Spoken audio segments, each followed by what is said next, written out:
অকল ৰুমেই চাফা নাই হোৱা, মানুহজনীও একদম গা পা ধুই পূৰা ৰেডি হৈ বহি আছোঁ। এতিয়া কোনোবা আলহী আহিব নেকি মোৰ, কাৰণ মোৰ ৰুমটো চাফা হৈ আছে, বহুত চাফা হৈ আছে আজি। আৰু দেওবাৰ দিনটো ৰাতিপুৱাৰ পৰা সন্ধিয়ালৈকে একেই হৈ থাকে। এই ক'ত পাত কাগজ কেঁচি থাকিব, ক'ত কি যে মানে নেখাটা বস্তু কাম কৰি থাকে। এতিয়া এই ৰুমটো কিমান চাফা হৈ আছে, মোৰ বিচনা যেনেকুৱা বিচনা তেনেকুৱাই হৈ আছে। মানে ইয়াত কোনো হেৰি হোৱা নাই আৰু কুচমুচ এটাও পোৱা নাই চাগে। এনেকুৱা থাকিলে ভাল লাগে, কিন্তু কি কৰিবাই নাই। পোৱালিকেইটানো ক'ত খেদিম বাৰু, সৰু পোৱালি আৰু কৰিবই উৎপাতটো। বেলেগৰ ঘৰত যাম, আমাৰ ঘৰ লেতেৰা হ'ব, কৈ পেলাইতো পঠিয়াব নোৱাৰি।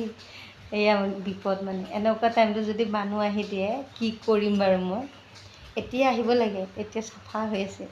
এতিয়া যেনেকুৱাই ৰুম তেনেকুৱাই হৈ থাকিব। এতিয়া পকাখনো চাফা হৈ আছে, চেণ্ডেল জোতা কাপোৰ কানি একো নাই।